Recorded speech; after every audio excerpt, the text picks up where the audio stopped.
दोस्तों सेवण खां जामशर वेंदड़ जेको रस्तो आहे उहो अड़लवाह खां जामशर डिस्ट्रिक्ट एडमिनिस्ट्रेशन ऐं मुराद अली शाह साहब बंदि करायो आहे। ऐं हीअ असां तव्हांखे ॾेखारींदा लाइव मंज़र पिया त जामशोरे में ट्रैफ़िक बिल्कुलु बंदि थी चुकी आहे। ऐं जेके कट ॾिनो वियो आहे उन बाग़ यूसुफ़ वारी जॻह तां ही ॾिसो जामशोर इंतिज़ामिया पंहिंजा फुल प्रूफ कमु हले पियो बंधनि ते, तमामु बहितरीनु जामशोर इंतिज़ामिया जो कमु। ऐं ही अड़ल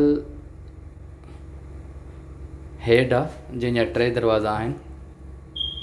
ॾिसो त हिन अड़ल मां पाणी इनफ्लो थींदो आहे, आउटफ्लो न थींदो आहे। पर हिन महिल एॾी त एमरजेंसी वारी सूरत हाल आहे जो हिन महिल पाणी उतां सुठी स्पीड में निकिरे पियो। इन अचो त हिन मैप खां सम्झंदासीं त ही पाणी जेको कट ॾिनो आहे हिननि गोल दायरे में, रेड लाइन गोल दायरे में तव्हां ॾिसंदव त बाग़ यूसुफ़ आहे जेको हिननि उतां कट ॾिनो आहे। पर हिन मैप खे सम्झंदासीं त ही जिथां कट हिननि ॾिनो आहे उहो बिल्कुलु शैलो एरिया मां आहे। तव्हां जेको मैप में ॾिठो त उहो शैलो एरिया मां, एॾो डीप एरिया मां न आहे। इन खां वधीक त अड़ल हेड मां पाणी पियो निकिरे।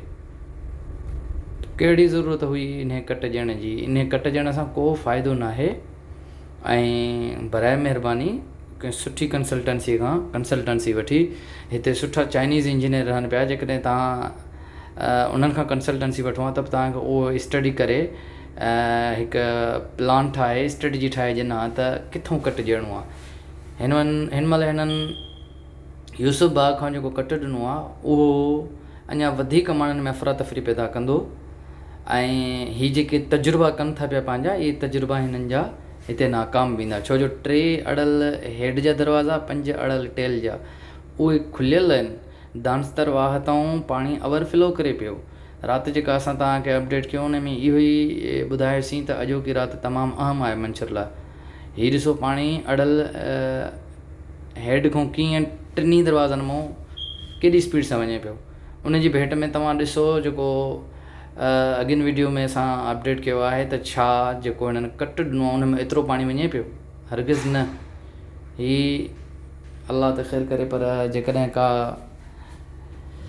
सडनली ब्रीच पिया एम्बैकमेंट खे, ॿुधण में अचे पियो त ब्रीचिस पइजी चुका आहिनि करमपुर वारी साइड खां।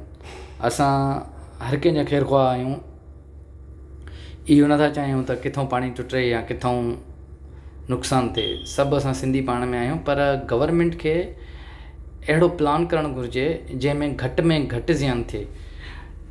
जोही बंद जे सहारे, रिंग बंद उन जे सहारे आहे, मेहड़ रिंग बंद जे सहारे आहे, खैरपुर ॿुॾी वई, दादू वारनि जो साह मुठ में लॻो पियो आहे। 10 लख 15 लख माण्हू गॾु थिया आहिनि हिन महिल दादू में। जेको सभु अफेक्टेड माण्हू मेजॉरिटी जोही, खैरपुर, मेहड़ जा दादू में आया आहिनि। इन्हनि ॿारहड़नि जा दादू में आया आहिनि। ख़ुदारा उन्हनि जे जज़्बात सां न खेॾो। हाणे हीअ जेको तव्हां हिते कट जेको असां हिन वीडियो में ॾेखारियूं पिया, हीअ हिननि ॾिनो आहे यूसुफ़ बाग़ खां। तव्हां अड़ल हेड जा बि 3 दरवाज़नि जो पाणी जो फ्लो ॾिसो, हिन पाणी जो फ्लो बि ॾिसो। को फ़ाइदो न आहे। मैप ज़रिए असां पंहिंजे दोस्तनि खे आगाह पिया कयूं त हिन कट ॾियण जो फ़ाइदो न आहे। हीअ ॾिसो हिते पाणी बीठल आहे, पाणी जो वकिरो ई न आहे जिते हिननि कट ॾिनो आहे। ऐं हिननि कट मथां ई ॾिसो, तव्हां नक्शे में ॾिसो, हीअ बाग़ यूसुफ़ आहे। पाणी हिन में ॾिसो केतिरी गहराईअ में, ऐं हिननि मथां ई वारे लाइ किथे कट ॾिनो आहे। हीअ तव्हां नक्शे खे जेकॾहिं सम्झंदव त साॼे हथ ते जिथे एम उमर शेख आहे या ॿिया जेके इलाइक़ा आहिनि, रमज़ान रोदनाणी मथे ॾिसंदो खाॿे हथ जे टॉप ते।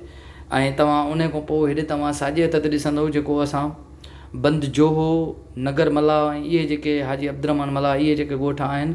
ऐं बाग़ यूसुफ़ खां जेको हिननि कट ॾिनो आहे त उहो मथां ई ते हिननि कट ॾिनो आहे। हिन महिल हीअ जेका हेठि वीडियो हले पई, इहा रिपोर्ट आई आहे त हीअ ब्रीचिस पइजी चुका आहिनि करमपुर वारी साइड।